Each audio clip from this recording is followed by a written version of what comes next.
En 1348, tu peux mourir, non de la peste, ni de l'épée, ni même de faim. Tes propres latrines peuvent te tuer.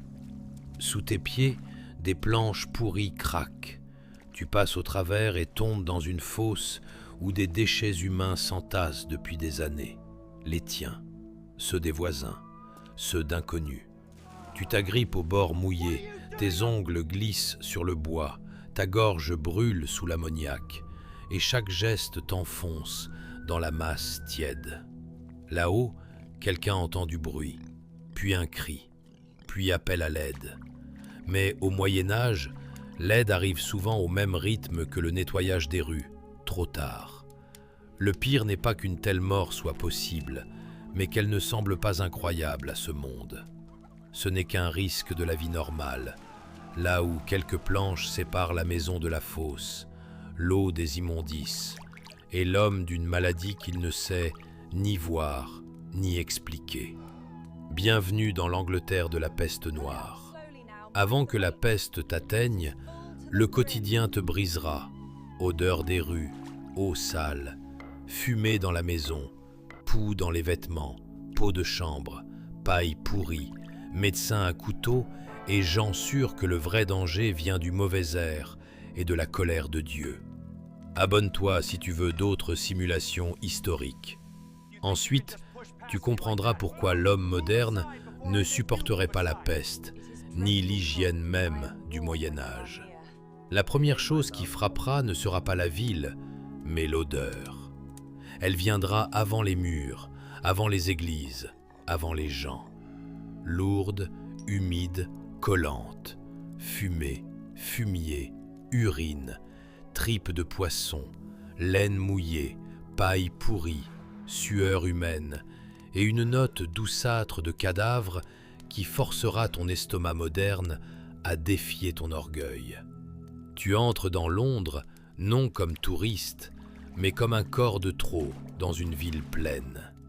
Dans les murs, des dizaines de milliers vivent, serrés dans des ruelles où les étages avancent, comme prêts à se fermer sur ta tête. Ici, pas de séparation familière. Ici la maison, là le marché, là les déchets, là l'eau, là les animaux. Tout est proche, se mélange, revient. Sous tes pieds, pas de pavé romantique, mais une bouillie de boue, de cendres, de paille, de fumier, de restes et d'eau grasse. Après la pluie, elle clapote. Par temps sec, elle devient poussière dans ta bouche. Tu ne marches pas seulement dans la saleté, tu respires la rue, tu la goûtes et la rapportes chez toi sous tes semelles. À côté, un boucher découpe une carcasse. Le sang coule où il peut. Le poissonnier jette les entrailles. Des porcs fouillent les ordures. Et ce ne sont pas de mignons animaux roses, mais des bêtes hérissées qui ignorent ta sécurité. Quelqu'un porte un seau. Quelqu'un crie trop tard. Quelqu'un ne crie pas du tout. Car ici, la politesse perd contre la fatigue. Et pourtant, la ville n'a pas l'air morte. Elle travaille. On marchande, on prie, on porte l'eau, on se dispute pour des dettes, on achète du pain, on répare des chaussures, on appelle les clients, on se signe, on crache par terre et on vit comme si tout cela était normal. Pour eux, ça l'est. Tu comprends vite, ici, on ne peut pas simplement faire plus attention. Impossible de contourner la saleté quand elle est partout, de ne pas respirer l'air commun, de faire confiance à l'eau quand elle vit avec les fosses, les abattoirs et les rigoles. Mais la rue n'est que la peau de cet enfer, presque honnête, car elle montre aussitôt ce qu'elle sent. Ensuite, il faudra entrer dans une maison, manger, dormir, et comprendre qu'on ne se cache pas de l'hygiène médiévale, même chez soi. La maison ne te sauve pas de la rue, elle l'enferme avec toi. Tu franchis le seuil et tu sens. Ici, Cela ne sent pas le confort, mais la fumée, l'humidité, les corps, la vieille paille et la nourriture oubliée. Le sol peut être en terre ou en planche, où vit tout ce qui tombe des gens, des chaussures et de la table.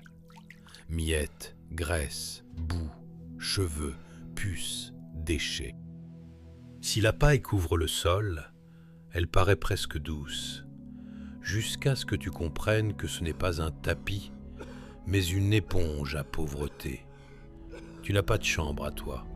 Ici, l'espace personnel est un privilège, pas un droit. Dans une pièce dorment parents, enfants, serviteurs, apprentis, parfois animaux. Tu ne t'allonges pas dans un lit propre après la douche, mais sur paillasse, banc ou paille où d'autres corps ont déjà reposé. Transpirant, toussant, pouilleux, épuisé.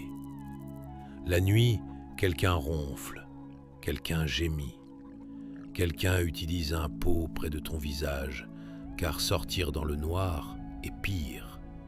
Le matin commence sans café, sans bain, sans silence. Le foyer fume chez toi. La fumée monte au plafond, s'accroche aux poutres, coupe les yeux et s'installe dans les poumons. Oui, elle chasse un peu les insectes et garde le toit sec. Marché magnifique. Une partie des parasites souffre avec toi, pendant que tu deviens un homme fumé à tout chronique. Les vêtements travaillent aussi contre toi. Lin, laine, tissu grossier, chemise de dessous qui absorbe sueur et saleté à la place de l'hygiène moderne. Si tu es pauvre, tu ne la changeras pas souvent. Laver, ce n'est pas machine et poudre au mensonge alpin. C'est eau, lessive de cendre, main, froid, temps, lieu de séchage et force presque épuisée. Si le tissu ne sèche pas, tu portes l'humidité. Si tu ne laves pas, tu portes la sueur d'hier, la saleté d'aujourd'hui et la démangeaison de demain. La nourriture est simple, pain, bouilli, soupe épaisse, fèves, oignons, choux, parfois poisson, fromage ou viande si le jour n'est pas trop cruel. Le pain est base de vie, mais pas un symbole blanc de foyer. La farine peut contenir du sable des meules, le grain de la moisissure, les mains du boulanger, toute la biographie du matin. Tu manges avec des mains plus ou moins essuyées, et plus ou moins est le grand standard sanitaire de l'époque. Avec l'eau, c'est pire. Tu connais le mythe commode. Au Moyen-Âge, tous buvaient de la bière au lieu d'eau et évitaient ainsi la contagion. La réalité est moins douce. Les gens boivent de l'eau, cuisinent avec, se lavent avec, mais la pureté dépend du lieu, de l'argent, de la chance. Un seau peut sembler normal, l'eau peut être claire, et c'est ce qui la rend dangereuse. L'invisible n'a pas besoin de flotter pour entrer en toi. Les toilettes, ici, ne sont pas une pièce où tout disparaît. C'est un pot, des latrines communes, une fosse, un trou au-dessus du noir, ou une cour où quelqu'un a décidé que ça ira. La nuit, le pot reste près de toi. Le matin, il faut le sortir. Où ira son contenu dépend de l'habitude, la paresse, les règles et les injures du voisin. Dans le monde moderne, les déchets partent. Ici, ils changent d'adresse. Et tout cela est une journée ordinaire. Pas catastrophe, pas siège, pas punition spéciale. Les gens se lavent le visage, nettoient leurs vêtements, balayent, jettent des herbes au sol, essaient d'être convenables, de vivre dignement. Ce ne sont pas des sauvages de caricature. Ils vivent dans un monde où la propreté personnelle perd contre saleté commune, pauvreté, entassement et ignorance. Ce qui te brise, ce n'est pas un détail, mais leur somme. Fumée aux poumons, puce aux habits, eau suspecte, crasse sous les ongles, sommeil près d'une toux étrangère, nourriture passée par d'autres mains et toilette qui règle moins le problème qu'elle ne le repousse à demain. Et si tu crois avoir vu le cauchemar principal, maison, eau, nourriture, corps qui cède, tu ne regardes encore que le côté domestique du piège. Le pire commence ensuite. Les gens vont expliquer les maladies, te soigner, sauver la ville avec des méthodes parfois plus nocives que la saleté. Le danger principal n'est pas que le monde médiéval soit sale. La saleté, au moins, se voit. Le vrai ennemi est plus profond. Les gens ne comprennent pas ce qui les rend malades. Tu connais les mots bactéries, infection, contagion, incubation, sanitaire. Dans ta tête existe une carte de l'invisible. L'homme du XIVe siècle ne l'a pas. Il voit fièvre, tumeur, toux, faiblesse, diarrhée, plaies pourries et mort. Il explique cela avec son époque. Mauvais air, colère de Dieu, humeur corrompue et mauvais état du ciel.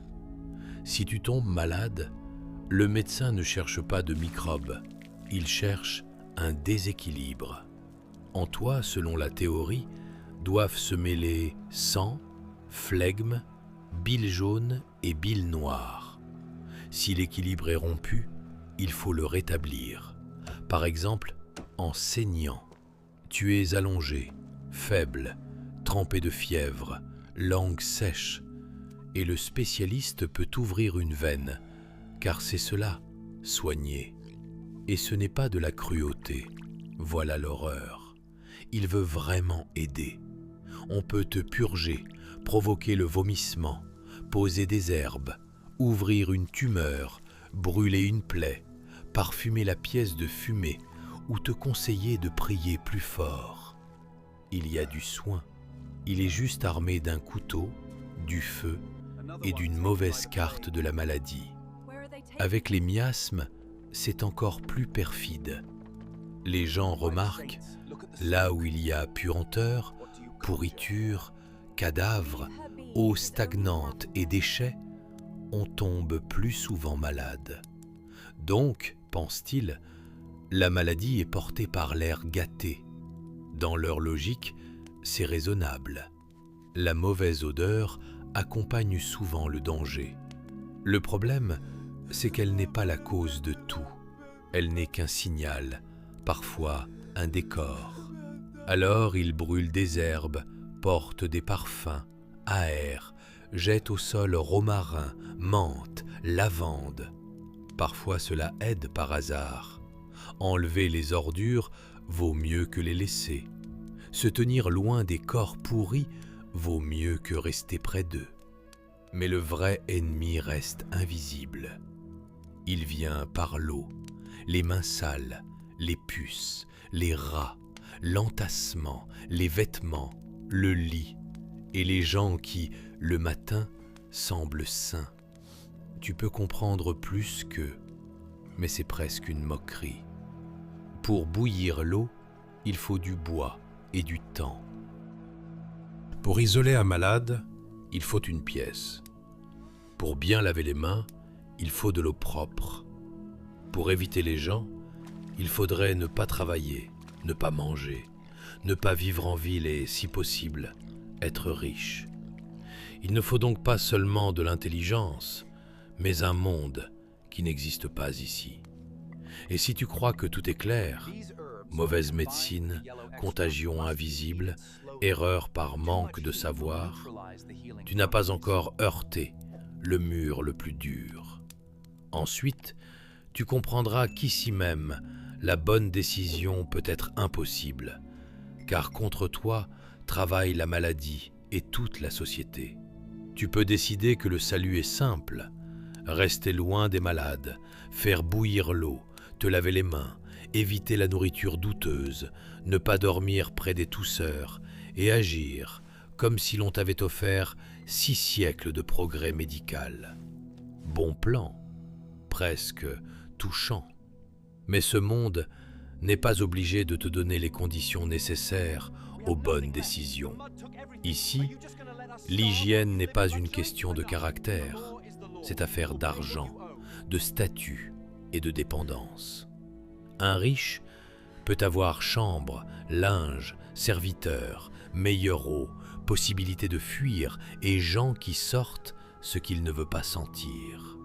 Toi, simple citadin, tu as travail, fatigue, sceau et espoir que personne ne videra un pot de l'étage quand tu passes dessous. La propreté exige des ressources.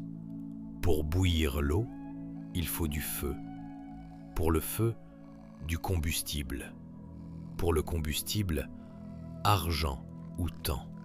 Pour laver un vêtement, il faut eau, lessive, main, séchage et heures libres. Et les heures libres d'un pauvre sont presque une licorne, moins utile. Tu ne peux refuser le sale travail. Si le maître dit de nettoyer, porter, laver, sortir, tu fais. Tu refuses, tu deviens inutile. Tu tombes malade, tu deviens un fardeau. Tu expliques qu'il faut isoler le malade. On demande où? Dans l'unique pièce où dorment enfants, parents, serviteurs et parfois animaux? Dans la grange? Dans la rue? Sous la pluie? Plan moderne, mais impossible. Même la prudence paraît suspecte. Tu ne vas pas chez le voisin malade, donc tu es cruel. Tu ne veux pas partager la nourriture, arrogant. Tu crains les vêtements d'autrui, lâche. Tu te laves trop, bizarre. Trop peu, sale. Dans un monde où la réputation décide travail, nourriture et place parmi les gens, la mort sociale peut venir avant la physique. Le piège se ferme. Pour survivre, tu dois te séparer du danger. Mais pour vivre, tu dois rester dans la société. Puis cette société mourra si vite que même ces règles brutales cesseront de fonctionner. Au début, la ville ne tombe pas. Elle sonne seulement autrement. Moins de pas le matin, moins de cris au marché. Des portes restent muettes plus longtemps, derrière lesquelles, hier encore, on se disputait, toussait, mangeait, marchandait. Puis quelqu'un sort dans la rue avec le visage d'un homme qui a trop vu et dit « 3 morts dans la maison ». L'un avait sous l'aisselle une tumeur grosse comme un œuf. Le second brûlait de fièvre. Le troisième demandait de l'eau le matin. Le soir, il gisait les yeux ouverts. Là, tout l'ancien enfer domestique change de sens. La paille sale n'est plus seulement dégoûtante, elle est suspecte. Le vêtement d'un mort n'est plus seulement du tissu, mais une mort possible, que le voisin pauvre prendra peut-être, car le tissu vaut de l'argent. Seau, bol, poignée, banc d'église, main parente, morceau de pain, tout devient partie d'un réseau invisible, illisible pour tous. La maladie ne se conduit pas honnêtement. L'un souffre des jours, l'autre tombe presque d'un coup. Un troisième soigne les malades et reste vivant. Un quatrième s'enferme, prie, évite les gens et se réveille quand même avec fièvre et douleur à l'aine. Si la mort suivait des règles claires, on pourrait au moins faire semblant de la contrôler. mais elle arrive, comme si elle choisissait non les coupables, mais au hasard. La ville étouffe non seulement de maladies, mais du manque de mains vivantes. Quelqu'un doit cuire le pain, Porter l'eau, enlever les déchets, sortir les corps, creuser les tombes, garder les enfants, vendre, prier près des mourants. Mais eux aussi tombent malades. Le fossoyeur peut tomber avant ceux qu'il devait enterrer. Le prêtre peut mourir après la confession. Le médecin qui parlait hier de mauvais air est aujourd'hui couché avec sa tumeur, attendant le couteau dont il soignait les autres. La panique rend l'hygiène pire. Les uns brûlent des herbes comme si le romarin pouvait négocier avec la mort. D'autres évitent les bains de peur d'ouvrir le corps à la maladie. D'autres vont aux reliques, se massent, se repentent, prient, touchent les mêmes objets avec des mains déjà posées sur des malades. Pour eux, ce n'est pas idiot. C'est le dernier système compréhensible quand tout le reste cesse. Tu veux reculer, mais nulle part où aller. La maison est étroite, la rue est infectée de peur. Il faut eau, il faut nourriture. Les gens sont dangereux, mais sans eux, tu ne survivras pas. Tu regardes la ville et comprends. La mort n'est pas seulement dans les corps. Elle est dans l'horaire que plus personne ne suit, dans la boutique fermée, dans la cloche qui sonne trop souvent, dans le silence d'une maison où hier on riait. Et si tu crois que c'est la limite, une ville malade plus vite qu'elle n'enterre, tu regardes encore de côté. Le dernier coup commencera quand tout cela cessera d'être l'histoire d'une ville et deviendra un jour ordinaire de ton corps. Tu te réveilles à cause d'une toux étrangère. La pièce est sombre, l'air épais de fumée, de sueur, de paille humide et du pot pas encore sorti. Près de toi, quelqu'un bouge, brûlant. Il demande de l'eau.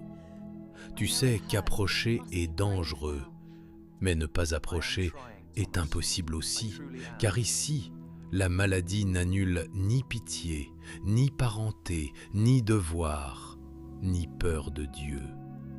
Tu prends un seau et tu sors.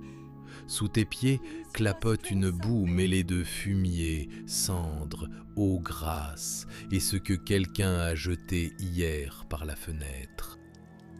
Tu évites le plus sombre, mais après quelques pas tu comprends, il n'y a pas de choix. Toute la rue est compromise entre désagréable et immonde. L'eau paraît presque propre, c'est sa pire qualité. Tu n'y vois rien de mortel, donc tu crois tes yeux, même si ton esprit moderne hurle qu'ici les yeux ne servent à rien. Tu bois, puis tu manges du pain avec des mains plus ou moins essuyées, puis tu ajustes le vêtement où vivent les puces, puis tu te grattes le cou et tu penses que ce n'est qu'une démangeaison. Tu voudrais tant que ce ne soit que ça. Le jour, tu entends une cloche, puis une autre, puis quelqu'un dit que 2 personnes sont mortes à côté. Il faut sortir les corps, enlever la literie. Quelqu'un prendra les vêtements, car le tissu vaut trop pour rester aux morts. Tu veux dire que c'est dangereux, mais tu n'as pas de mots qu'on croira. Eux ont leurs explications. L'air, le péché, les étoiles, le châtiment, la volonté de Dieu. Le soir, tu es fatigué comme après une semaine. La fumée te coupe les yeux. Le ventre se tord de nourriture et de peur. La peau démange. La rue pue plus fort que le matin. Dans la maison, on tousse plus souvent. Tu te couches sur la paille et comprends enfin. Ton ennemi ici n'est pas une seule maladie. Ton ennemi est tout l'ordre du monde, où la saleté retourne dans l'eau, l'eau entre dans le corps se couche près d'un autre, et la mort s'explique par des mots qui n'aident pas à survivre. Tu ne vaincrais pas cette époque par l'esprit. Pour être prudent, il te faudrait eau propre, chambre, savon, égout, savoir, argent, droit de refuser et lieu où partir. Tu n'as presque rien, seulement ton souffle, tes mains sales, une toux étrangère dans le noir, et l'espoir que le matin ne commencera pas par une tumeur sous l'aisselle. Pour les gens autour, c'était normal. Pour toi, une lente attaque contre corps et raison.